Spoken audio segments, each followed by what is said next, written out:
Last fight, we were just focused on knockouts and going for big swings. If you remember, we were like, why isn't O'Malley striking that much? Now, I know he had the hip issue, but he was like, we did a lot of grappling in this training camp because that's what you have to prepare for. I was like, you didn't fucking do a lot of grappling preparing for Merab in last fight? Are you crazy? I don't understand how.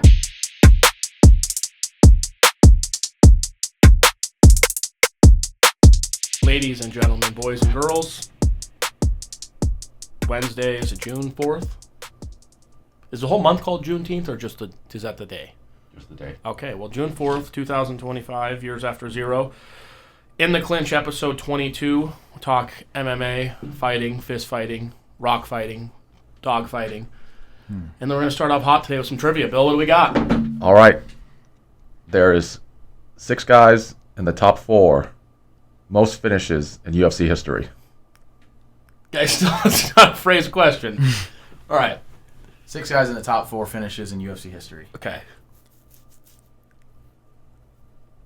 Charles Oliveira. Number 1 with 20. Jim Miller. Number 2 with 19. Dustin Poirier. It's a bit of a range. Tied for 4th with 15. So he's in there. 15. Wow. John Jones? No. Wow, with all the fights. Anderson Silva. No, Jones and Anderson are just outside it. Okay, we got to think. Because Max Holloway? No. You got to think about someone who has a shitload of fights. Aldo. No. He fought a lot. Randy Couture? No. Is he on there at all? Top 10? No. Okay, so we have Poirier. Miller. Oliveira. Charles number 1, correct? Mm-hmm. You said that. Derek Lewis. Tied for 4th with 15. No. All knockouts, right? So you need Yeah, his fat ass hasn't choked anyone out. No. 3rd with 16 and tied for 4th with 15. Somebody else. 3rd was 16. Are either of them former champions? No. Okay. Well, obviously Tony Ferguson's on there. We just haven't said him yet, right? No. Oh, I figured. I actually really like that guess. There's Bilal. one I'm surprised you haven't thrown out there. Yeah, Bilal Muhammad. There's one you're surprised we haven't thrown out there. Yeah, usually throw him out with these longevity. God, I know who he's talking about, too, and I just can't think of the fucking name. Clay Guida. No. That's not the one we normally throw out. No. Is it start with M? One does start with an M. First name. Max, no. Or Matt Hughes. No, Matt Hamill. Matt Brown. Matt Brown. With the the elbows. Fuck. And last one, that's 15. That he has 15 I tied wanna for guess 4th. it. Last one is 3rd with 16. Always guess him, huh? Yeah. This is the guy we always guess? You always It wasn't guess him. Matt Brown. No, it wasn't Matt I always Brown. guess that fucker. Eric always guesses this guy. Come on, Aaron. I don't know. Longevity guy that you Guy's a always dog. guess. Guy's a fucking dog, Eric. Oh, I know who it is. No, I don't. Uriah Faber? No. Nope. Gatekeeper has fought for the belt, but always. Donald Cerrone. Oh, Donald Cowboy Cerrone. retarded. That should have been one of the first guesses, Bro, I'm actually. That's retard. 100%. So- when you said Poirier, I should have just rattled off them. Damn. Charles, 1st with 20. Jim Miller, 2nd with 19. Cerrone, 3rd with 16. And tied at 4th with 15 is Matt Brown, Dustin Poirier, and Derek Lewis. Oh. I saw a thing that Charles, speaking on the card coming at the end of the year, that we'll do a video for, podcast for. Jesus. Charles's finish rate is something like 89% in the UFC, or maybe in his career. And Tapouria's is 88%. And, I mean, you throw those two guys in a cage together, I imagine someone's getting fucking put to sleep pretty quickly. You think over or under 5% of fighters in the history have ejaculated in the octagon? 5%? Yeah. One time in their careers. Just 5% of everyone that's ever fought in the UFC. Well, I ejaculate watching the women fights. No, that's what I'm saying. Don't touch me. Under 5. Okay, shit their pants. Closer to 5. Yeah. I don't know. I just threw out 5 because it's just a solid number in my book, but because I feel like you have to. That's like, one of every 25. You throw so a it's kick and really you a lot. just shart. I feel like that could happen quite easily. Oh, dude. If I throw a kick right now, it's short. Are you saying 5% of fights in UFC history? Yeah. Or just 5% of fighters? I said fighters, but I meant like 1 in every 5 fights? Yeah. So No, much. what? 1 in every 20 fights. 20 fights, sorry. Yeah. 1 every 20 fights? I think you Ejaculate or shit? probably get an ejaculation or a shit. We'll Once both in every in. 20. We'll throw both in. Yeah, definitely 5%. Okay. Piss. Because you need something to happen twice every 40, a shit or a Well, piss is like, I would say 40%. 50% of the fight, someone's pissed their pants. When I used to play baseball and I was kind of nervous, I'd pee a little. I don't understand how that. What do you mean pee a little? How do you pee a little? I would just be standing there like, and like a little piss would come out and like go in. And he'd know he was ready. It'd be a little, and I'd be like, I'm ready for this at bat. Yeah. And then honestly, it sounds crazy, but like when I'm just like playing a game and like I'm swinging, I would just, and maybe I'm not doing great, but whenever I'm in those nervous moments and I feel like I can't even hold this bat up, I fucking clock it off the wall. And I was like, my initial concern is when you went like this. Oh, I'm going when for you swung. That's a terrible elbow. If you're getting into baseball and you're listening to this, immediately drop the elbow. That's the worst advice. You're gonna want to swing up because the ball can't go over the fence unless it's going up. Yeah, right. That's actually what you pointed out. Rampage Jackson was just talked about how he. Why are you waterfalling your own water? I don't want to smear my lipstick. Yeah. Well, now I got spilled over your fucking jacket. Yeah. Well, that wasn't gonna buy. Hopefully that fucking moron. He was saying Saturday. He got beat by guys that were scared of him because he goes. I realized fear. Rampage Jackson. He goes, fear just makes their. I'm here twice with myself.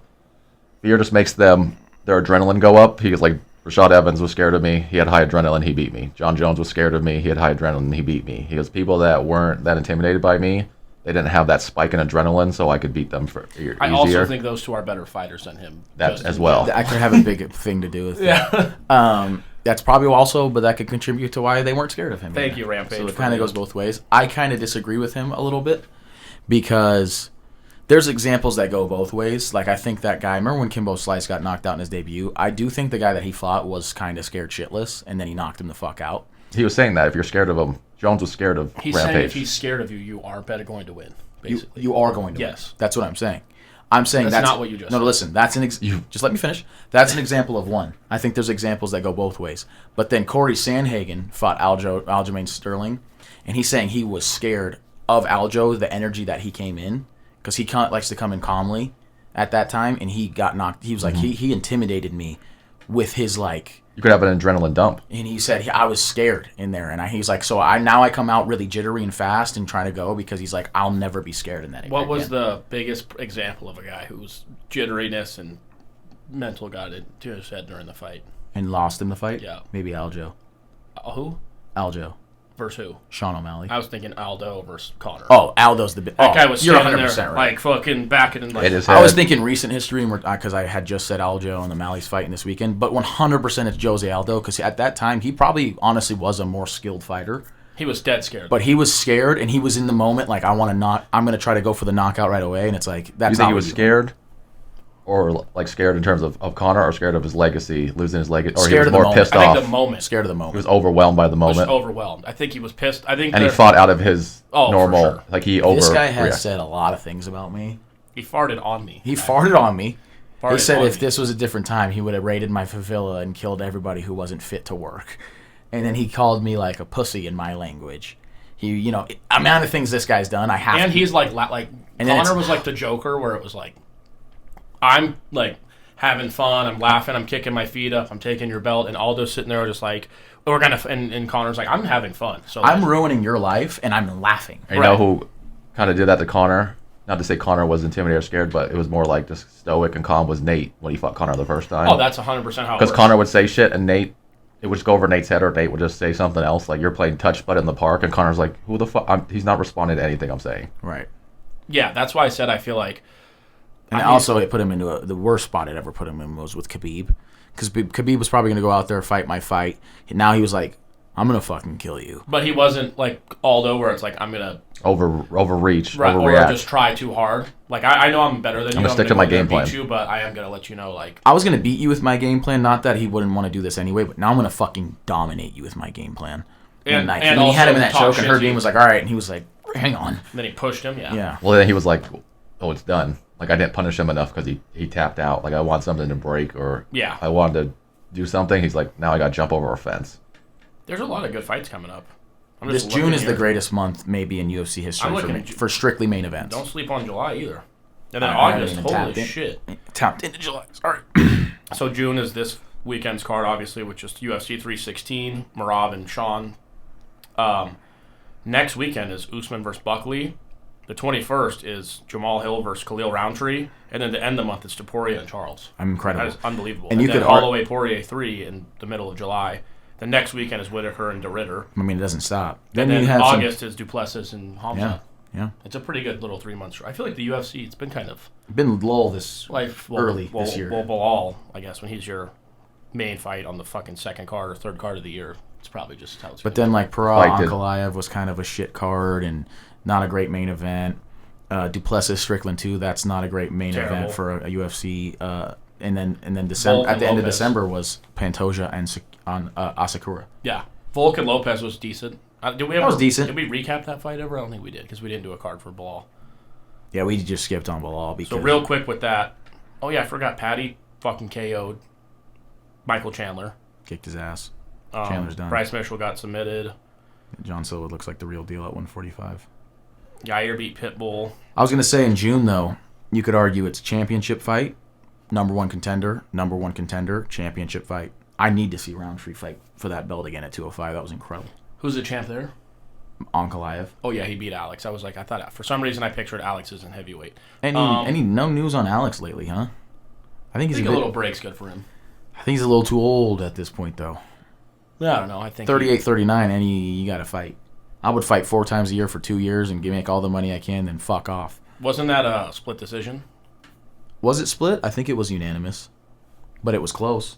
I think it was unanimous. Well, I guess we could just go. I'll just look it up right now. You can just go to this right here. Tell you? Yeah, you go to. When was that fight? Unanimous. Yep. Okay, well.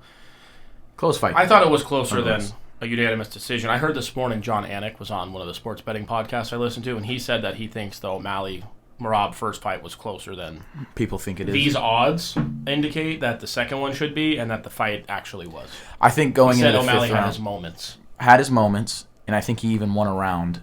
I wouldn't say 2. Maybe he won the 5th too as well. No, the guy Anik said his I can't remember what the guy was, but he said it was 3-2 rounds. Yeah, like 1st and 5th maybe or something. I don't know. No, I think he lost the 1st. But something of that nature where I thought he won. I remember watching this decision, like he won 2 of these. Can one of these judges give him a 3rd or 2 of these judges? And then he probably lost. And then he did lose, I've rewatched that Peter Yan fight a few times, and I do think that it wasn't as much of a robbery as people thought at the beginning. I mean, the 3rd round, Sean won. It really comes down to the 2nd round, what you thought of it. Right. Because people can say, yeah, Peter took him down once, twice, whatever it was, but I'm like, well, he took him down, literally was up in the next 15 seconds, and the main reason he was trying to take him down was because he was getting his ass kicked standing up. He caught Sean with 1 shot, but it is striking it was a complete mismatch after the 1st round. I saw a take from Ariel Helwani on something that similar to what you just said. It was when Volk beat Max Holloway the 2nd time. Do you remember that fight? Yep. I thought Max won personally. Yeah. But Volk got the scorecards, and it was for sure 3-2 round. 3 rounds to 2, one way or the other. Which way? Yeah. I thought for sure it was 3 rounds to Max, 2. But there was literally that was a perfect example of 2 rounds were Max, 2 were probably Volk, and there was one that I gave to Max, but I can understand Volk, right? Yeah. People were saying robbery, and Helwani was like, "That's not a robbery." No. He was like, "A robbery is not a fight that could go either way, or that one guy won." He was like, "A robbery is like this guy won." Peter Yan won, and they gave it to O'Malley. He was like, that fight could have gone either way. That happened in a boxing match. I was going to say Volkov was the latest memory I thought, where I thought he won that fight. Because even when Dana says to you right outside of the octagon, you got fucked. Robbery, a robbery is though who was the boxer that? I thought Triple G beat Canelo clearly. No, what was that was Haney. Lomachenko.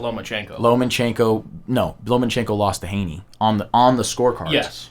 We all watched it. We had a group of 15 people. 15 people thought. And not all of them were Lomachenko fans. Yeah. I don't think anyone gives a fuck about either of them. Yeah. And they were just watching the fight with no bias at all, and they were like, well, I think Lomachenko clearly dominated his ass. Was that 9-3 or 10-2 in terms of rounds? That's why I hate boxing, because I think it kills certain legacies, the corruption of it. Like Triple G, I think the only fight he's lost in his career is the 3rd Canelo fight. And we're sitting here, what's the conversation about Triple G if he was 44-0 with 2 wins over Canelo versus what it is now where no one gives a shit? Yeah, I mean, boxing in itself is just fucking horrible. Triple G to me has the best jab in history and all these things things that need to be talked about, and maybe the best chin too. And it's instead it's just that guy was a good fighter during his time. I will say, not to harp too much on boxing, but I saw somebody post a Reddit post about Floyd Mayweather, and they're like, never call him boring again compared to these guys like Shakur, Haney, and them. And they were showing Floyd, and it's like he hit every time he was playing Floyd defense. was a defensive fighter, but he was He also still a hit counter people. striker. Yeah, exactly. He kind of reminded me of it's a different sport, but of Izzy. Yeah. Where it was like, dude, he's not standing, he's not running away. Right. He's just picking his spots. Floyd Mayweather. There's nothing wrong with that. He's a top 5 to top 10 boxer of all time. Yeah, top one, pal. The guy had it figured out. Yeah, no, exactly. Like he broke the system. Anytime in a sport where a guy it's like When he's so good, it bores you because he's so good. He also has resume. Like people get to, well, he didn't fight Manny in his prime. It's like, well, Floyd's older, so if Manny was in his prime, guess who else wasn't in his prime? That's where I don't get and it. And the funny thing too was like, well, Floyd fought this guy, but it's like, well, Manny fought this guy after Floyd fought him though. Right. So wouldn't that just people have take away been from impressed with wins of like I want to say people were impressed when Manny beat Oscar De La Hoya. Yeah. Versus because he beat him more convincingly than Floyd beat him. Maybe you think I thought that Oscar fight was very close with Floyd. Yeah. But it's like he fought He fought Oscar before. Maybe I'm getting the name. I mean, it might not be that fight specifically. I think that is the one we're talking about. But people are like, wow, what a win. It was like, but fuck Floyd when he beats him 2 years earlier when Oscar was already out of his prime when Floyd beat him. Exactly. Well, you know what it is. You know, I don't need to say. I know what it is too.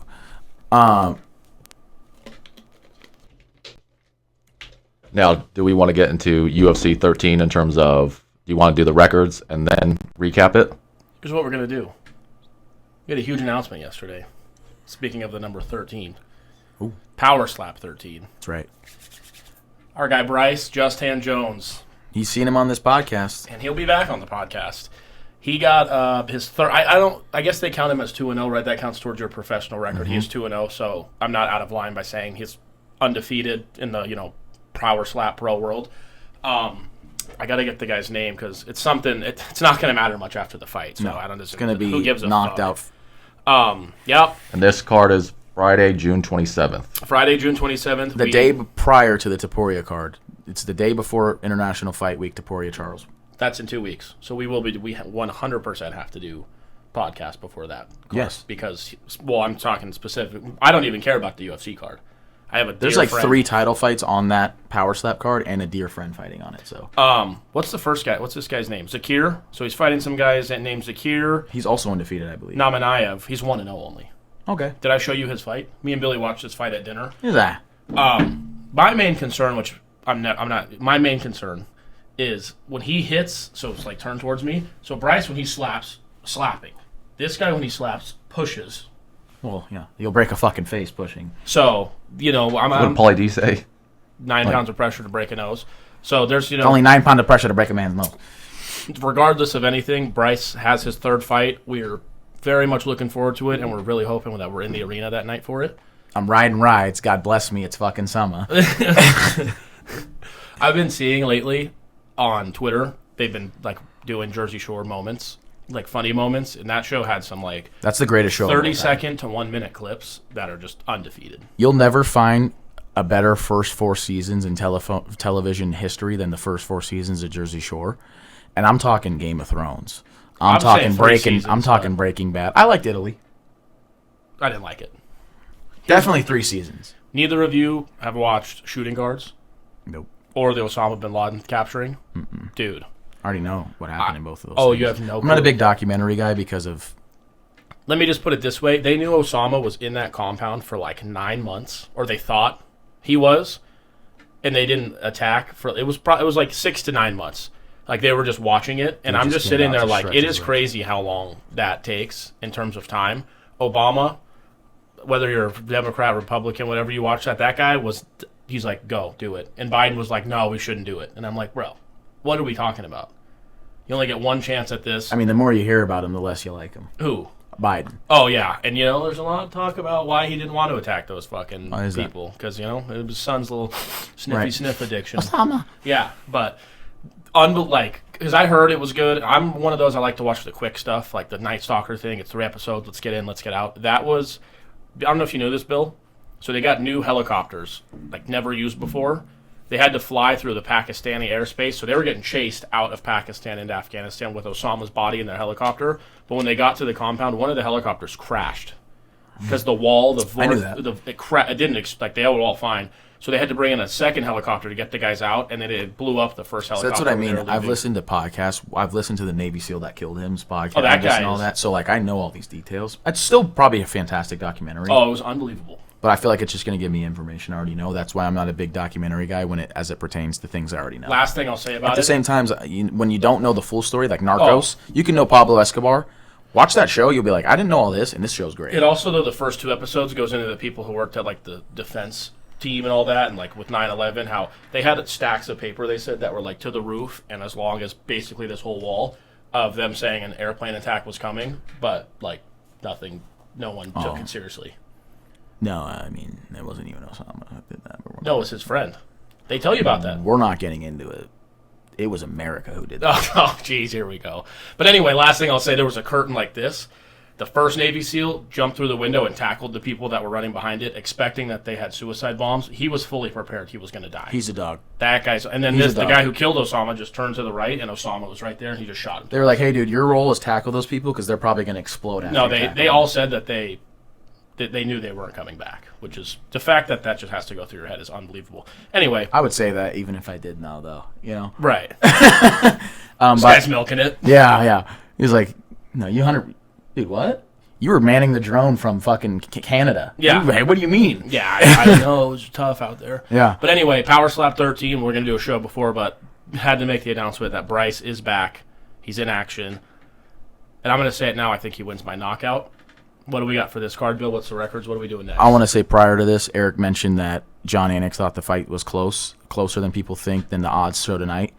In the official scorecards, it was 48-47 Merab, 48-47 Merab, 49-46 Merab. That's a close fight. Yeah, it was close. That's a round away from that's a round on if O'Malley wins a round on all 3 judges' scorecards, it's 48-47 O'Malley, 48-47 O'Malley, 48-47 Merab. O'Malley wins by split decision. He has to win one more round than he did last fight, and he wins this fight.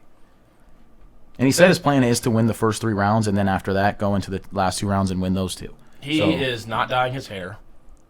He has stopped smoking weed. He has stopped masturbating. He has gotten off of social media. Yeah. So seems like Connor after his loss to Nate. It's like, I'm not doing interviews. I'm not flying out to anywhere. I'm just in camp. I'm not talking shit. He has been very quiet because I used to follow him on Snapchat, and he was posting all the time, and I was kind of like, dude, this guy does not take this seriously enough. He said he got too invested into the Suga right here. Like, you know, I'm going to be the funny guy. I'm going to be the cool guy. I smoke weed. I do this. I have this crazy personality, right? But he's like, I genuinely think I could be one of the greatest of all time, and I'm going to dedicate my life to that. Got into the gimmick where he wanted to be... Which is funny. He wanted to be Connor. They all do. Because they're like, I got to be these gimmicky, these big characters, and these big personalities and everything like that. And I'll tell you what. I try not to watch the interviews and see what people say, and I watch the embeddeds, and I heard something that I did not like from Tim Welch. As far as the last fight goes, he said the last fight we were just focused on knockouts and going for big swings. If you remember, we were like, why isn't O'Malley striking that much? Yeah. Now, I know he had the hip issue, but he was like, we did a lot of grappling in this training camp because that's what you have to prepare for. I was like, you didn't fucking do a lot of grappling preparing for Merab in last fight? Are you crazy? I don't understand how, and I'm not, like, it sucks because I feel like I come off like such a fucking prick, and people are like, oh, and it's like, you're fighting Merab. What else are you preparing for? Right. What were you training? I would have a million short, fantastic Olympic level wrestlers attacking me at all times. And I would have them fully induced on cocaine. Right. Doing steroids and on cocaine. Like, hey, they're not getting tired. It's like, neither is he. Exactly. And guess what? When you go in the fight, now it's going to be easier. I don't understand the strategy. Like, I don't want to sit here and say a training camp should be a lot easier than some of these guys make it, but holy shit, man. I said that. Tim Welch is a fucking incredible coach, right, in my opinion. I agree. My only problem is it's like, oh yeah, we were looking for It's like, dude, you can do that anyway. Yeah, he's gonna get a knockout because of how good of a. That's second nature. I think it's the arrogance though of thinking like his takedown isn't gonna. And it's like no. He ain't that good. You got to understand the level. Like you're stepping up levels each time you fight. The one thing I was gonna say is like 2 years ago, Sean said after he wins the belt, he only wants big fights. It does show me that he's serious about the fighting part of it now because he was like, well, I might move up and fight Izzy if I win the belt, and I might move up and fight this guy. And it's like the fact that he's going back to fight a Merab, who's like not like the biggest paycheck or the boxing stuff. It's like he's probably he could have went. He probably could have said, "Hey, Dana, I want to fight Volk for the vacant 145 title." He probably would have got that chance, and I think he would have won that fight. Yeah, but he decided I want Merab again. The problem is if he loses now it's like now what? You just go up to 145 and reset. 100%. That's what I think you have to do. He goes up there and fights Aljo again, huh? Well, if he loses again, he could fight Umar for the #1 contender spot and get his ass kicked there. Not that I'm saying he would lose to Umar, but if he's going to lose to Merab, I think he's going to lose to Umar. My main issue with that is when, like you said, when I hear that type of stuff, like, yeah, we only did grappling this time. I'm like, well, what did you do last time? Right. Because you're fighting a grappler. Sometimes it is what it is, like Conor versus Khabib. Like that. Did you ever watch that Notorious documentary or whatever it was, whichever one it was? I don't even know. I don't think it was Notorious, but it was like, it was his most recent one. He was just fighting people in the camp for Khabib. It was like, you come in, you're a fighter. You're not necessarily a grappler or a wrestler. I'm just going to fight you. Bring another guy in, I'm fighting him. It was not like a camp specifically for Khabib. He was just like drinking, fighting, angry, fighting. This might be a really retarded question. They're probably training 7 days a week, right? They're in camp. Yeah, you probably have some rest days. It depends on your camp and who you are. Say but 5. most guys are doing 6 days on a rest day or 5. But even then, I'm so confused when they say, like, now I'm in camp. Like, what were you doing out of camp? Why aren't you training like a? Why are you taking? I get taking a vacation every between fights. You should. After you fight, take a vacation. Take a month off. I'd imagine I would take 2 weeks to a month off after I fought, and then I would go back to training for a month or two, and then I would get into a 8 to 10 week training camp, not a 6 week training camp. We upped grappling. It's like, shouldn't you be doing grappling every day? Shouldn't Once you be boxing my fight every got day? announced, I would continuously, because let's say they announce your fight. They announced the second fight when, in like January. Yeah, let's just say 12 weeks ahead. Let's say 12 weeks ahead. The next 4 weeks would be like 50 to 60% of getting ready for this, and then the next 8 weeks would be 100%. 115%. My point was, if I'm Sean O'Malley, I train 5 days a week, and the 6th day we do like a half day. Let's just say like a stretching and like we'll work on something. Drill work. Those 5 days, all grappling. That 6th day, we'll hit the pads and we'll strike. Right. We are fucking training to not get we know our striking. We'll be fine in there. Yeah, and in the sparring, you're going to strike too. Like, you're going to, and all this. Like, you're going to prepare to try to knock him out for the striking. But you already know how to do that. Like Danny said, I'm finding 5 to 10 guys. I'll pay you all $10,000 each to come out. Bro. Where you are wrestle fucking me for and they're all going to look. Weeks. They're all going to look, feel, sound like Merab. I hate when they say that. I got one guy who's 6'2". It's like you're fighting a guy who's 5'4". Right. Why would you get a guy that's way bigger than him? I don't understand. What do you think a takedown from a 6'2" guy's going to do for you? Right. Chad Mendez, get in here. Yeah. You know what I mean? How many guys Uriah Faber. Get in here. And also, it's a 25-minute fight. Do 50-minute fights. That's what I'm saying. And they do that. They do that. Well, you know what they did actually this last week was they put the crowd noise and stuff in there because for some reason that would matter. I don't know. They're like, oh, we pumped in crowd noise and music. Sean O'Malley's camp. I'm like, what are you guys doing? What does that matter? Like, he can't handle the moment? I just don't understand what that I could see if he was like, listen, I couldn't hear you guys because of the crowd. And let's prepare for that. Like, I want to be able to focus only on your, but it's like, you're the coach yelling at the other fighters to do things. That's what I'm saying. I think they've got this all wrong. So if he loses, I think the preparation is like he's already won or lost, depending on. Merab's a part of a great gym. They have multiple champs, all this stuff. Vegas guy. All right, what was the records for? I don't think we talked about the Volt card. Do we have all that information? I mean, we recapped it as much as we need. No, I meant for records. Oh, okay. Yeah, UFC 315. Danny and I went 2-3. Eric and Drudy went 3-2. Wow. Ryan went 4-1. Beautiful, Ryan. That brings our 2025 records to Danny and I are 12-13. Oh. Drudy's 10-10. Ryan's 7-3. Eric's 14-11. Dude, you guys are doing really bad. I know, dude. That's just crazy. You guys have been very good the last 2 years. This is a horrible start. But hey, 1 half down. Now you just got to lock in for the second half. Listen, I'm just going to throw a quick ad in there. All right, professional gamblers at winnersgetpaid.com. Okay, go to that and you'll get a professional pick from that for free. What is it? One more time. Winnersgetpaid.com. Well, who's the professional picker? I can't tell you. Oh, okay. I don't know if he's being serious or not. I'm being dead serious. I don't know what happened. It happened so fast, and I was not prepared for that. Yeah. Okay. I'll throw some shit at you. Oh, you're picking on there. No. I would throw that in there too towards after our picks, just as a reminder. Boom. Yeah, because I don't know what just happened there. After. So we're picking up UFC 316. We're picking the fights now, Bill. Is that where we're at? Yeah. All right. Before I get into this, I wanted to say that this Andreas Gustafsson, that's the brother of Alex, I'm assuming, correct? I would assume so, with the same flag and everything. I didn't know if you guys had it. I do like Chaos Sweden. Williams, though. That's what I was going to say. He's fighting Chaos Williams. That's going to be Sweden, I think everyone there has, there's 4 last names. Let me see. Is he his brother? Have you guys heard of this Patchy Mix character? Anything about him? He's a champ from Bellator. He's a good fighter. Okay. His wife's the girl who just fought Zhang Weili for the belt and lost. Yeah. Tatiana Suarez or something. Oh, I wanted to say this. You know how much I hate Bilal Muhammad. Everybody here does. I bet on that asshole to beat JDM. Me and Ryan put a parlay on Shevchenko and Bilal. How much I hate that guy, I don't know why I bet on him, and then he loses that fight.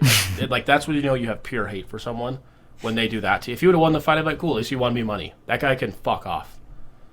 What's funny is I picked him because I thought stylistically he should win, but it was one of those where it's like, I'm picking Bilal, hoping JDM wins. And it worked out, even though fuck my record. No, Gustafsson has a mother, stepfather, and 4 younger sisters. Well, maybe that's one of his sisters. Alexander. It's 225. Also, his biological father died a few weeks before his fight with Manua. Oh, that sucked. Did he 2014. win that fight? I'm sure he won that He fight. dedicated the victory to him. Oh. He dedicated getting knocked out to his father. Dedicated his loss to him. For you, Dad. All right, main event, or main card here. We started off. I'm surprised these two haven't met yet in the octagon. I mean, it feels like these guys should have met, yeah. Before this, right? But Vicente Luque at 23-10-1 takes on Kevin Holland at 27-13. The only reason I bring up their records, these are two guys who have fought quite a lot. Kevin Holland's minus 280. Vicente Luque comes back at plus 230. Bill, start it off. I think I know where you're going because we pick the same guy every time he fights. I mean, you're just going to have to pick Kevin Holland. I think the only time I don't pick him is when he moves up to 185 against the top contender. John Anik said this morning, too, he thinks Kevin Holland could do very well at 170. He just needs to, I completely agree, because if you remember, he fought JDM, and that was a controversial... Yeah, it was a close fight. It was a close fight, and it was a fight where it was kind of like... It looked like he thought he was much better than him. Mm-hmm. And JDM was like, hey, I'm really good at this fighting shit. And it's like, Kevin, you got to get on the gas pedal here. Same thing with his loss to MVP. It was kind of like, the MVP...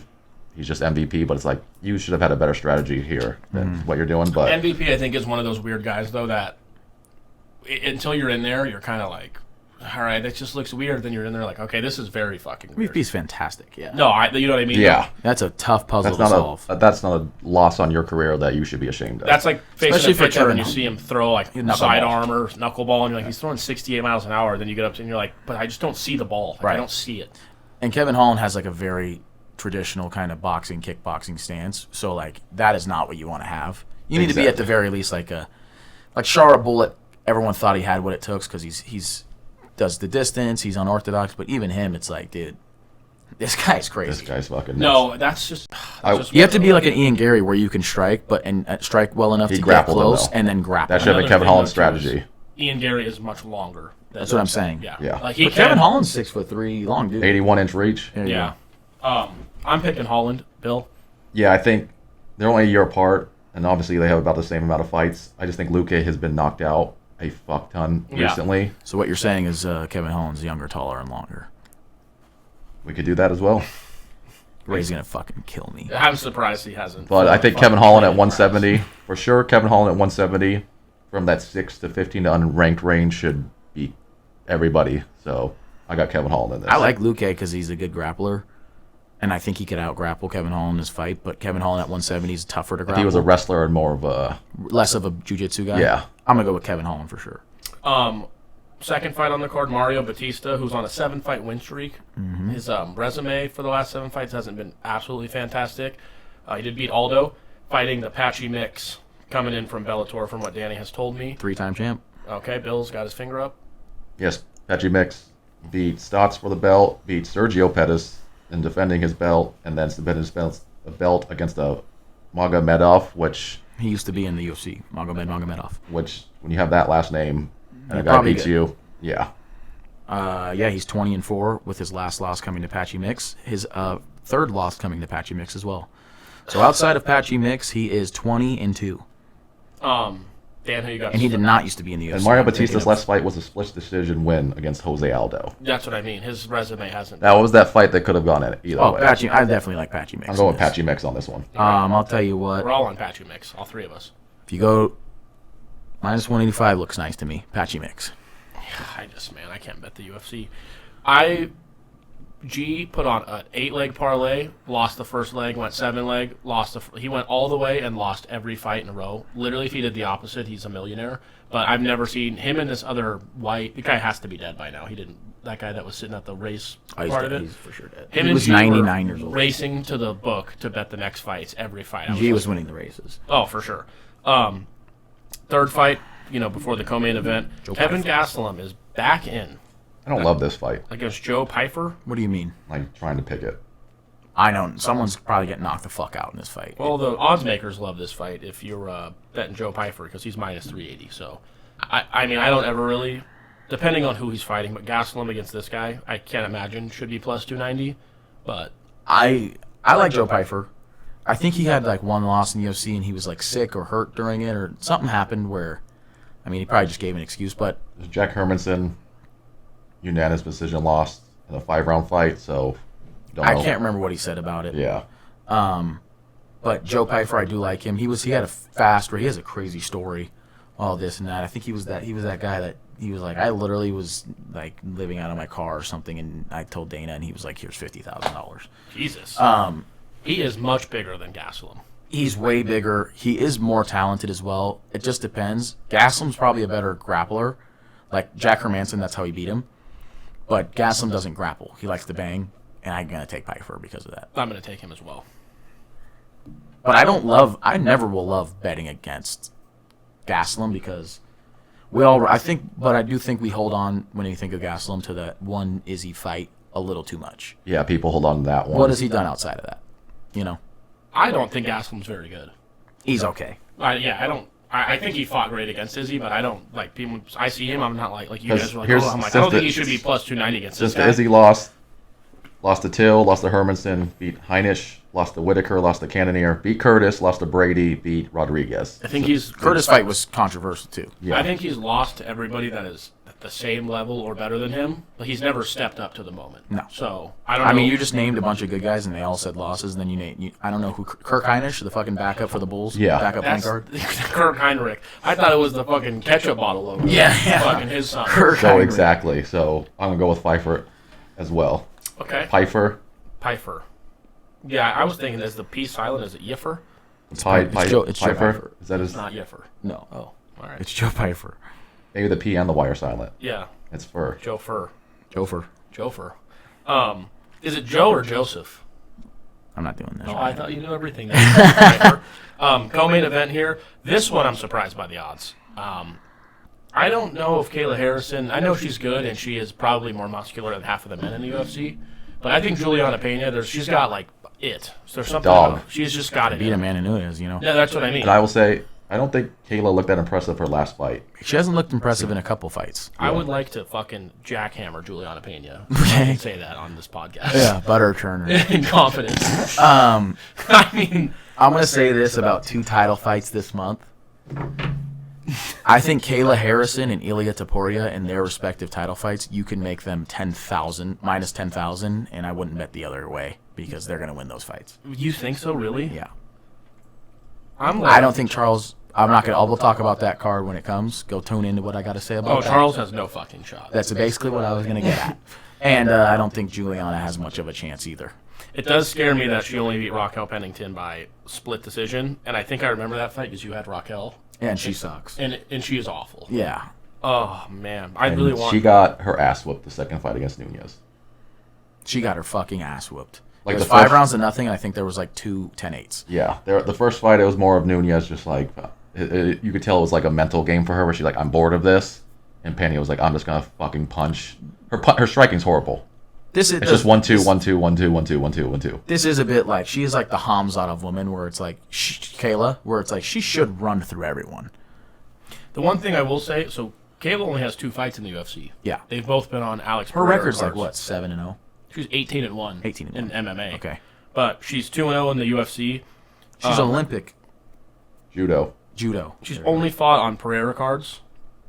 I don't know if that Interesting. matters, but So I she's just thought about it. completely undefeated and defeated on non-Pereira cards. Yeah, exactly. So, she submitted Holly Holm, and I don't know who Kay Vieira is, but beat her by unanimous decision. I just think with the That women, fight she didn't look good. She couldn't really take that girl down that's or what I'm throw afraid her. of. I remember she couldn't really And dominate. Pena does have good grappling.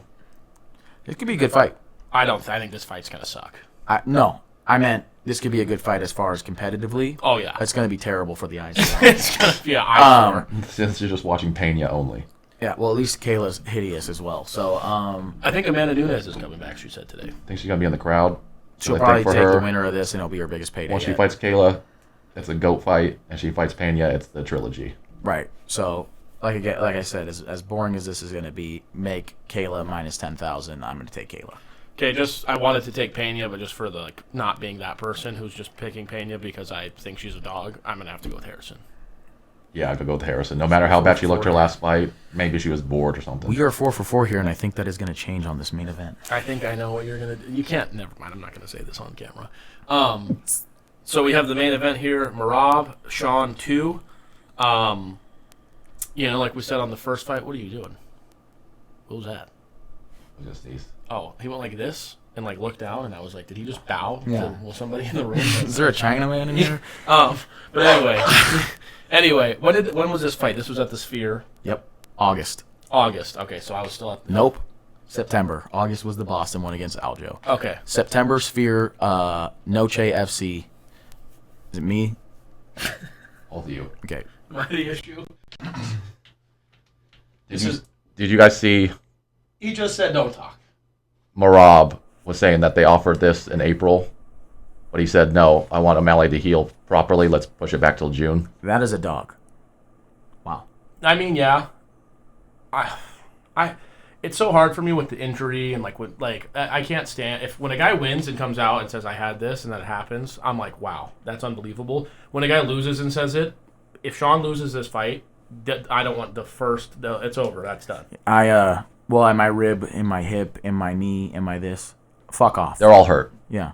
You're hurt. You're a guy who's hurt. It's either fight or don't. Right. If someone pulls out, unless it's an arm-on situation, if you pull out of a fight, like if Sean would have pulled out a month prior, or like when Stipe or John Jones did against Stipe or whatever, it's like, well, dude, the guy's hurt. What do you want him to do? Same thing with Conor. He broke his toe, and people were like, it's just a toe. It's like... Well, he said that about someone, so... That's the thing. He did talk to the RDA about it. Right. So it's like, you get it back, but you're just being objective about it. It's of course.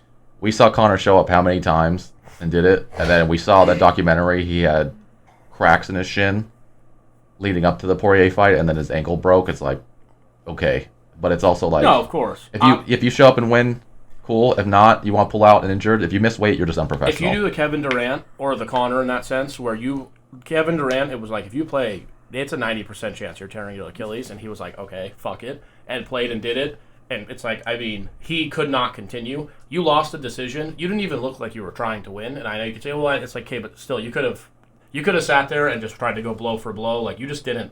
You didn't lose to me because you were. You didn't turn it on. Remember the fifth round, he landed a really good body kick. He did. What I say the entire time, minutes. I was like, teep kicks to the middle would work wonders for him. He was like, fuck me. No, that hurt really bad. Yeah. Which, if your hip's bad, I guess you probably can't kick or anything like that. No, but in the fifth round, he was able to do that. He got hip surgery. Yeah. No, I'm not saying he wasn't hurt. He's a big kicker. His footwork gets him out of places. I said my evaluation of the first fight was Sean's a hard motherfucker to get a hold of.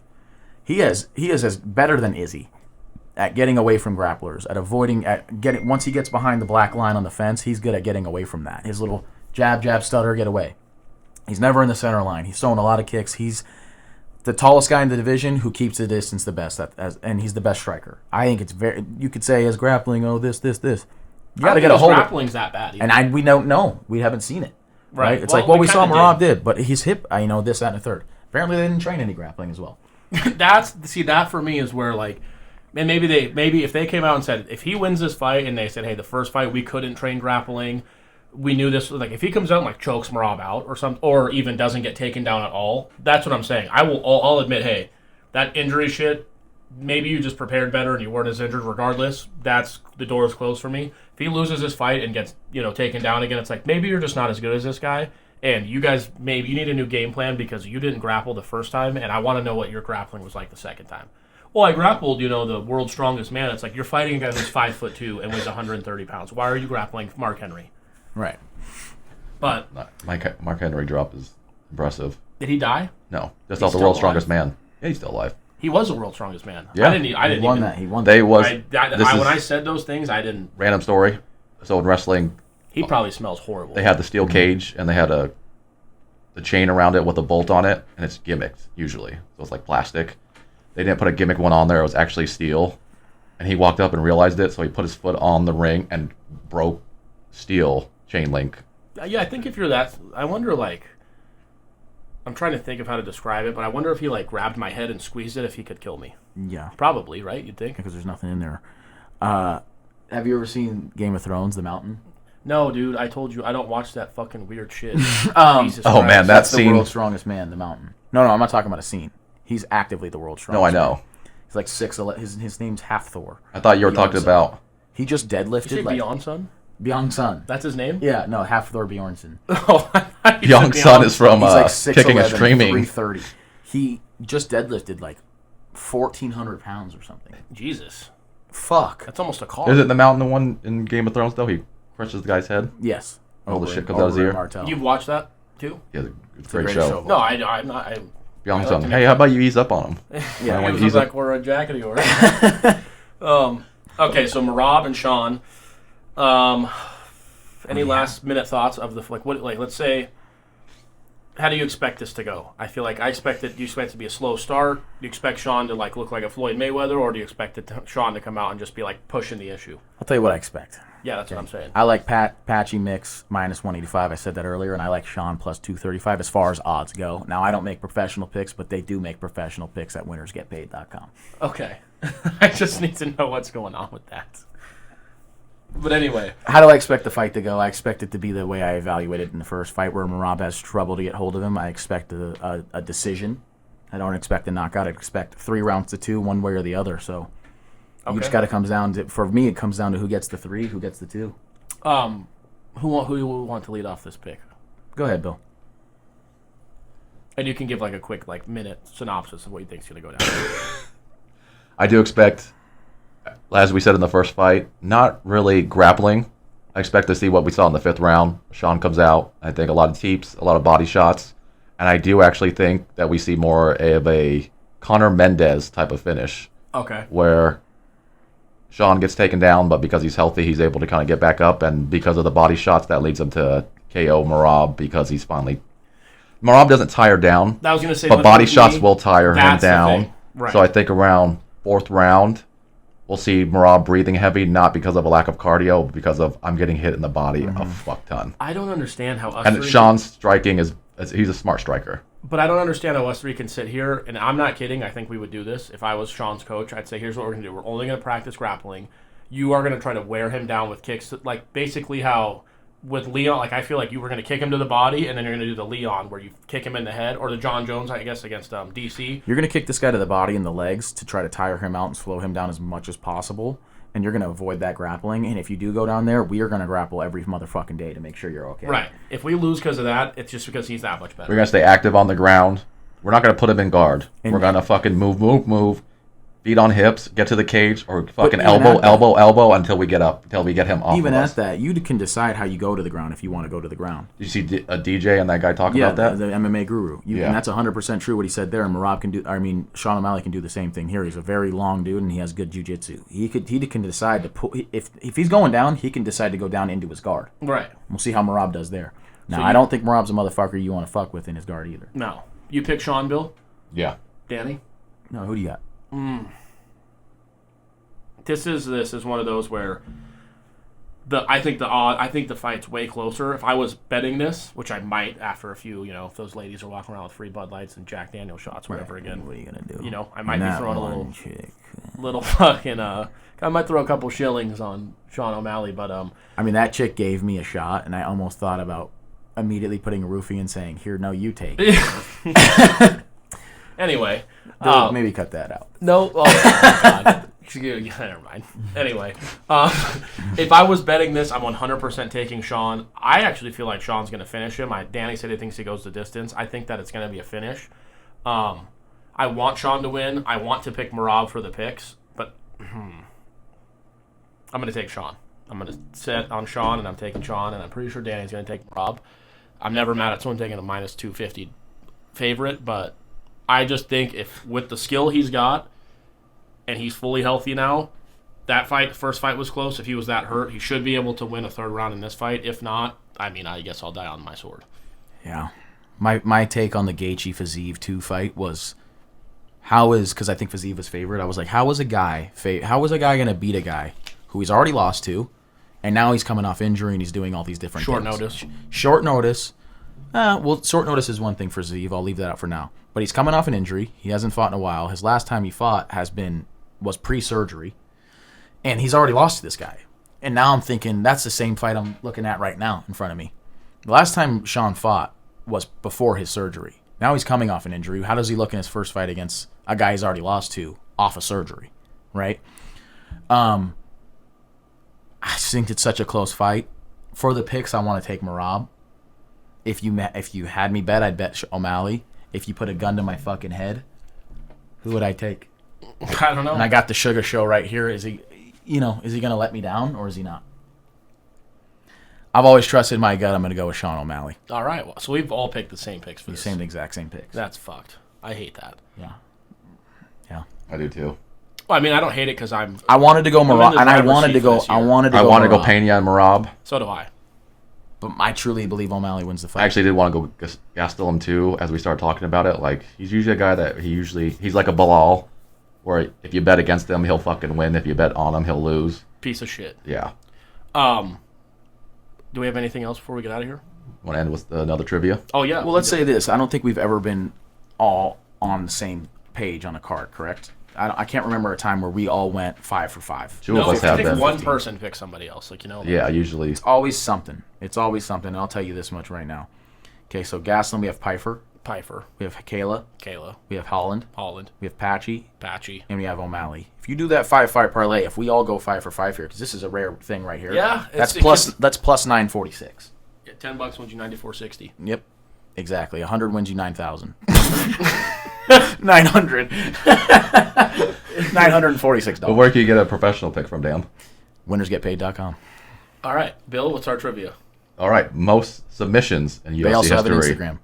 Top 5. One more time. You go first about what you're doing. Follow Instagram, follow Twitter, follow TikTok. Where at? Winnersgetpaid.com. Winners get paid. Losers get laid. Bang. Sorry, go ahead with your trivia. Well, 5 guys. You get laid because you get fucked. Yeah, I like that. Don't make your face at me. There was a girl sitting on a beach, and she had no arms and no legs. Uh-huh. And she's crying, and a man walks by her, and he says, "Why are you crying?" She says, "Because in my whole life, I've never been hugged." So he gives her a hug. He says, "Okay," picks her up, gives her a hug. He goes, "There you go. Now you've been hugged." He walks away, and she's crying again. "What are you crying for?" She says, "My whole life, I've never been kissed." So he gives her a kiss. He goes, "All right, there you go. You've been kissed. Stop crying now." Walks away, and she's crying again. So, "What's wrong now?" She said, "My whole life, I've never been fucked." So he picks her up. He throws her in the ocean. He goes, "You're fucked now." Okay. I mean, yeah, that's how you think she might be. All right, Bill, what's the trivia? 5 guys are in the top 5 most submissions in UFC history. Charles Oliveira. Number 1 with 16. Jim Miller. Number 2 with 13. Donald Cerrone. Nope. No. Let me give you number 4. Gerald Meerschaert with 11. Meerschaert. Of course. So you need number 3 and number 5. So we have Charles, Jim Miller, and Gerald Meerschaert. Nearshard. Yeah. Your favorite. That's my Gerald did shart.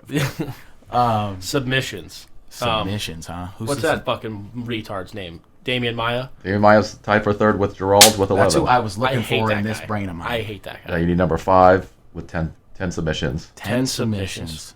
You know how many fights this guy has? Probably 100. Polish? No. 100? He's got a lot. About 30, 35. Bigger dude. No. Fuck. I love when he does Do you know who I'm thinking of? No, we don't. This guy's got 90 fights, and he's Frank got... Mir? No. A bald Polish guy. Oh, yeah. The guy Steven who... Stuvre? No. No, he's the heavyweight or light heavyweight guy. You think he's a heavyweight? He literally, his record is 49 and 28. He's like he loves Arlovsky? Cain Velasquez. No, it's not Orlovsky. Dan Orlovsky. He fought somebody.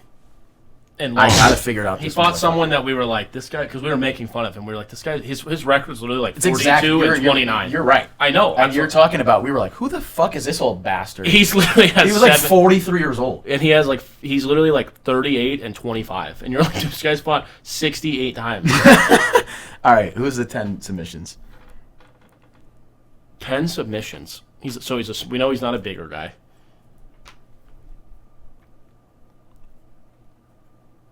Was he ever a champion? No. Fought for the title. Yeah. He had to have. He's got 10 submissions, I feel like, at some point. Oh, this is going to bug me when he says it. We don't get it right. Yeah, it is. Uriah Faber. No. Bigger. So we're looking at like a lightweight. Or a welterweight, middleweight type of character. Welterweight. Lightweight. How many submissions does Paul Craig have? Not 10. Yeah, I don't think it's 10. He submitted Magomed Ankalaev, the current champion. He submitted just 2 champions. That's about it. Yeah, and Jamal Hill. He's their first loss in their career. It's insane. Lightweight, welterweight, man. I know this is going to bother me as well. I have no idea. Give me one more hint. I don't want to give you too much. What nationality is he? American. That's not enough. No, that's a plenty to go off of. Are you crazy? Chad Mendez? No. Give me a national. Come on, give me something more than a nationality. Mexican American. I think he's Mexican. Nate Diaz. Nate Diaz. Nate Diaz. Really? Wow. Yeah, What 10 submissions. the fuck? He has 10 submissions? We fought fucking 40 times. We got to figure out that guy's I name. got to get this Polish motherfucker. I don't think he's Polish. He might be Polish. Honestly, I was just going to say, but he's behind you. Oh, Yeah. God. He would kill both of us. You got anything else, Bill, before we get out of here? No, Dan, do you have anything? Oh, man. Nothing you want to plug? WinnersGetPaid.com. All right. Well, we'll see you before the next card, which will be Power Slap 13 and UFC 317, which is Topuria and Charles. We got Bryce Just Hands Jones is back in action. Fight's been announced. All systems go. Other than that, 5-leg parlay pays plus 946, $10.94 and 60 cents.